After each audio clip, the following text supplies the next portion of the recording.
À la fin de cette vidéo, tu connaîtras exactement les 5 raisons pour vendre une action et à quel moment le faire pour optimiser tes gains et minimiser tes pertes dans le temps. Première raison, une mauvaise analyse. Tu peux très bien revenir en fait sur une analyse que tu as faite, l'erreur est humaine, ou alors tout simplement la direction de l'action a fait que ton analyse s'est faussée avec le temps et a changé. Premièrement, l'action actuelle a des défauts que tu n'avais pas remarqués lors de ta première analyse. C'est tout à fait possible. On évolue constamment en termes de connaissances et aussi de stratégie. Donc évidemment, ton analyse va évoluer avec le temps. Peut-être que tu ne regarderas plus les mêmes indicateurs, peut-être également que tu vas comparer les indicateurs entre eux, chose que tu ne faisais pas avant, et peut-être que tu vas remarquer une anomalie que tu n'avais pas remarquée par le passé, qui va te permettre en fait de te rendre compte peut-être d'un red flag autour d'une action que tu possèdes, ce qui va te permettre de prendre une décision de vente à ce moment-là. Mais ce n'est pas la seule possibilité. Peut-être que la direction financière de l'action a totalement changé également. En général, et l'audience qui me suit investit à long terme, c'est-à-dire 10, 20, 30, parfois 40 ans, et donc forcément sur ce laps de temps qui est quand même très long, il peut y avoir des changements au cours du temps, notamment peut-être un cash flow qui va négativement évoluer, peut-être un chiffre d'affaires qui va commencer à décroître, ou même tout simplement un dividende qui va diminuer avec le temps.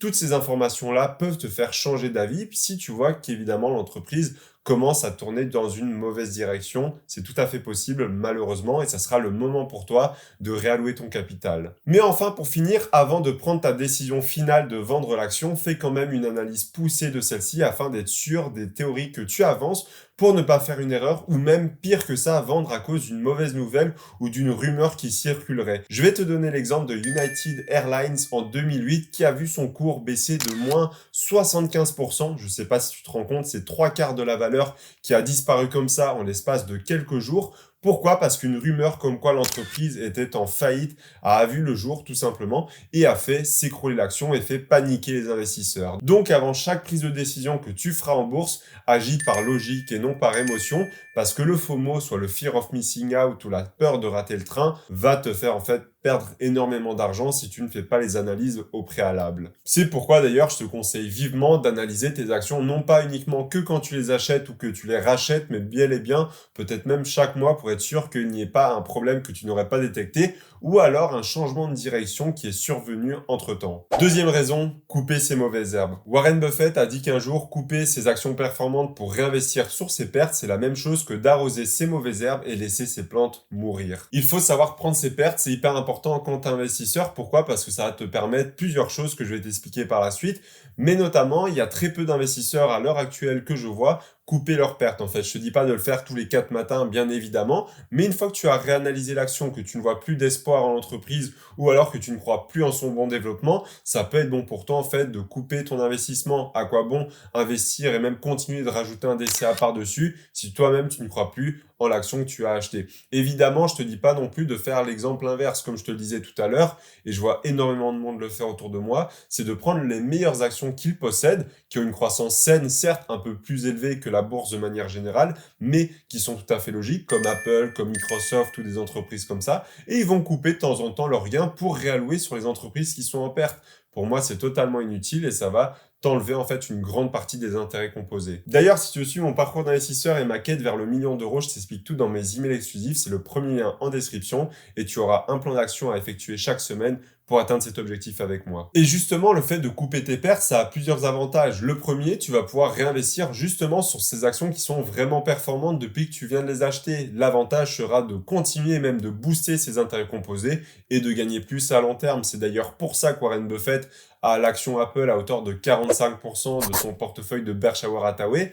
Il ne l'a pas acheté à cette hauteur-là dès le début. C'est simplement tellement que l'action a pris de la croissance et a évolué dans le temps, et peut-être avec ses réinvestissements aussi, ça a pris une envergure telle simplement parce que l'action était si performante qu'il a fait un bon coup. En fait, tout simplement, je t'ai d'ailleurs fait une vidéo à ce sujet juste ici sur pourquoi est-ce que je n'investis pas sur Apple. Deuxième raison aussi de couper ses pertes, c'est simplement que tu vas pouvoir encaisser une moins-value. Et ça, aux yeux de l'État, ce qui est bien si tu es en compte titre, c'est que tu vas pouvoir la déclarer aux impôts et donc éviter de payer des impôts sur une potentielle plus-value. Imaginons que tu vends UPS avec moins 30 € de moins-value et que tu vends également une autre action Apple avec 30 € de plus-value, eh bien ces deux-ci s'annulent et c'est ça l'avantage. Petit inconvénient par contre, c'est que tu ne pourras pas du coup déduire cette moins-value de tes dividendes, ça sera uniquement du coup sur tes plus-values, mais celle-ci est reportable sur 10 ans, donc aucun souci avec ça. Je t'ai d'ailleurs fait une autre vidéo sur comment réduire ton imposition en bourse juste ici, où je t'explique en détail cette méthode. Mais donc, il y a une célèbre citation qui dit « Cut your losses and let your winners win », ce qui veut dire en fait, ces 3 étapes-là, c'est très simple, comme je viens de te les dire.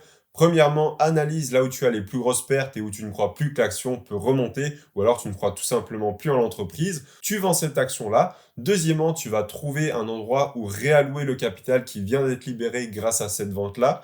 Ça peut notamment être, et c'est principalement la raison que je te donne, c'est de réinvestir sur des actions qui ont bien performé depuis le début que tu les possèdes, et donc de réenflouer cette machine-là qui continue d'avancer. Tu peux potentiellement faire une erreur à long terme, ça personne ne le prédit. Évidemment, fais une analyse au préalable avant de racheter cette action-là. Et enfin, ça va te permettre de laisser du temps en fait pour gagner de l'argent à long terme grâce aux intérêts composés. Troisième raison, un changement de trajectoire. On se retrouve dans le passé en 1990 aux États-Unis. Tu as envie d'aller voir le dernier film à sa sortie, c'est-à-dire Retour vers le futur. Problème, on n'a ni Netflix, on n'a ni Internet. Comment est-ce que tu vas pouvoir voir ce film entre amis ou avec ta famille?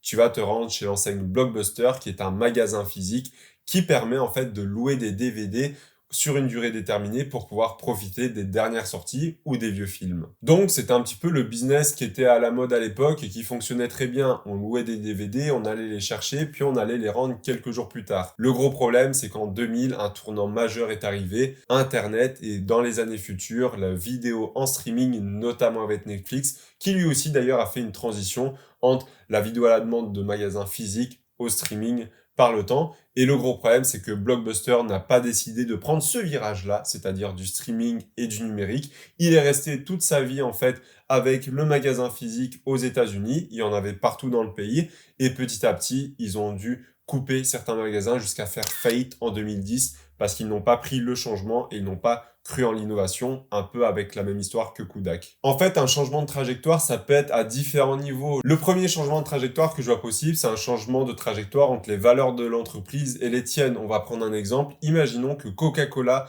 achète et possède en fait une boisson alcoolisée et toi tu refuses d'investir en fait sur une entreprise de l'industrie de l'alcool, eh bien cette entreprise-là va avoir une déviation entre tes valeurs et les siennes et donc ça va peut-être te pousser à quitter le navire et donc à revendre l'action. Pas spécialement à cause d'une perte ou simplement parce que le bilan financier a changé, simplement parce que tu n'es plus aligné avec les valeurs de l'entreprise et c'est tout à fait possible et en 40 ans ça risque même d'arriver en fait. Ou alors deuxième raison, c'est que tu as un bouleversement important sur le marché qui est en train d'arriver. Je crois fortement en fait à la théorie de l'obsolescence par l'innovation, c'est-à-dire qu'une nouvelle technologie, une nouveauté dans un marché qui est relativement importante peut rendre totalement obsolète le produit d'une entreprise, voire une entreprise entière. Je te parlais tout à l'heure de Kodak, c'est exactement ce qui lui est arrivé, c'est-à-dire que c'était l'entreprise dominante dans l'appareil photo et l'impression, etc.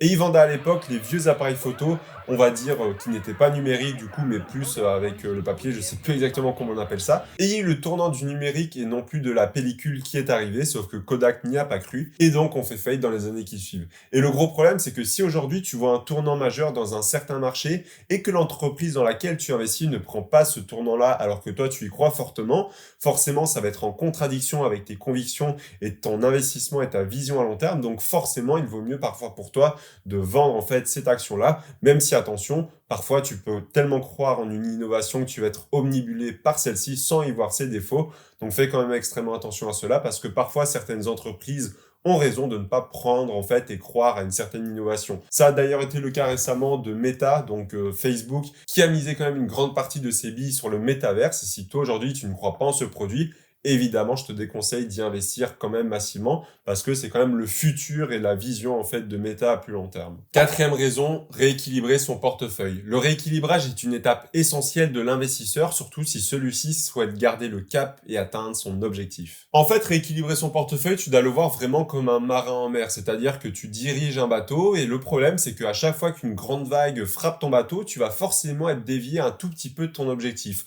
Si c'est une vague ou deux, ça va, mais au bout de 10, 20, 30, 40 et 100 vagues, si tu n'as rien fait, ton bateau a complètement chaviré de bord. Et le problème, c'est que si tu ne le rééquilibres pas, tu n'arriveras jamais à destination. C'est la même chose avec tes investissements. Si tu ne réalloues pas en fait tous tes capitaux, mais également tes investissements au bon endroit, à chaque fois que tu dérives de ton cap, il y a de fortes chances que tu n'atteignes jamais ton objectif. Donc premièrement, c'est peut-être vouloir diminuer la composition de ton portefeuille. Je vois énormément d'investisseurs avec 40, 50, 60, 100 lignes parfois en action et c'est dans la majorité des cas inutile. On a vu qu'une bonne répartition est entre 15 et 25 actions. Je te conseille plutôt d'aller vers ces zones-là. Évidemment, chacun est libre de faire ce qu'il veut et chacun a sa stratégie qui lui est propre, mais ça peut déjà être une première raison. Deuxièmement, comme on l'a dit tout à l'heure, ça peut être simplement de vouloir couper tes pertes et réallouer vers des actions plus performantes. C'est peut-être la meilleure chose à faire si tu souhaites augmenter tes intérêts composés à long terme et maximiser tes chances de gain, même si personne ne prédit l'avenir des actions qui ont performé par le passé. Troisièmement, renforcer ou diminuer une position que tu as sur une entreprise ou un secteur. Comme je te l'ai dit tout à l'heure, peut-être que tes valeurs ou alors tes convictions par rapport à une innovation peut changer et peut dévier aussi des entreprises que tu possèdes. Si c'est le cas, parfois il va être intéressant en fait de réallouer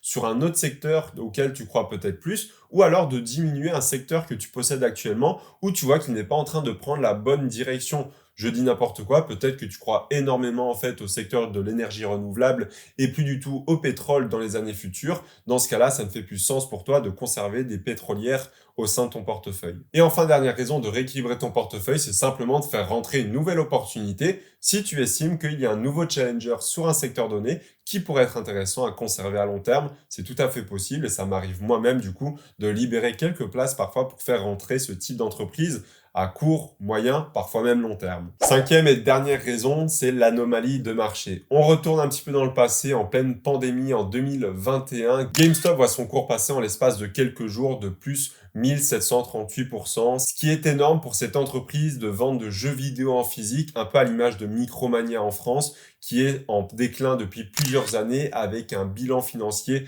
vraiment dans le rouge. Le problème, pourquoi cette action alors a bondi du jour au lendemain, c'est très simple, c'est que dans la majorité des cas, ce type d'entreprises se font shorter par les grosses institutions et les fonds d'investissement. Si tu ne sais pas ce que c'est ce terme, c'est simplement le fait de parier à la baisse d'une action.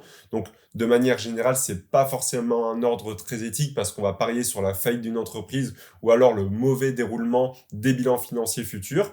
Et le gros problème, c'est que ça n'a pas plu à la communauté du coup des gamers et aussi des joueurs qui ont voulu monter une action massive pour justement contrer en fait ces fonds d'investissement et eux-mêmes ont racheté en masse cette action-là parce que si tu ne le sais pas, évidemment tu paries sur la baisse de l'action, mais si celle-ci augmente, tu es obligé de racheter tes positions pour les conserver et donc tu peux rapidement perdre plusieurs milliers, centaines, voire des millions d'euros si tu as des grosses positions à la baisse, ce qui était le cas des fonds d'investissement et donc les joueurs ont décidé de leur faire payer entre guillemets et ont acheté massivement l'action. Mais donc évidemment ce n'est pas des cas qui arrivent tous les jours, c'est des cas extrêmement rares. Premièrement, je tiens à le préciser parce que ne vous enflammez pas. Mais l'objectif en fait c'est de vendre une action quand tu commences à trouver que celle-ci est trop surévaluée à ton goût.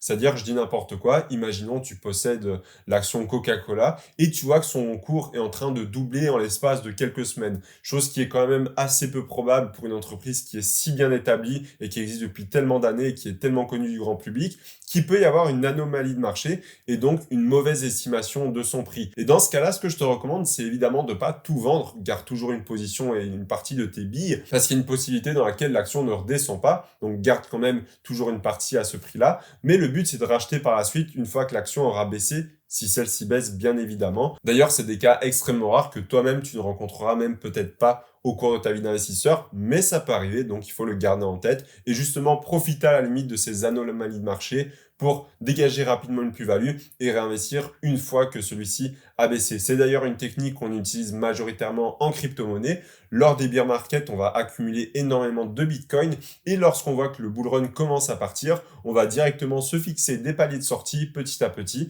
histoire de prendre des gains et puis de réinvestir une fois que le prochain bear market arrivera. D'ailleurs, je t'ai fait une vidéo, je t'explique mes 3 actions préférées de 2023. Si tu veux les connaître, on se retrouve juste derrière. À tout de suite, c'était Maxime.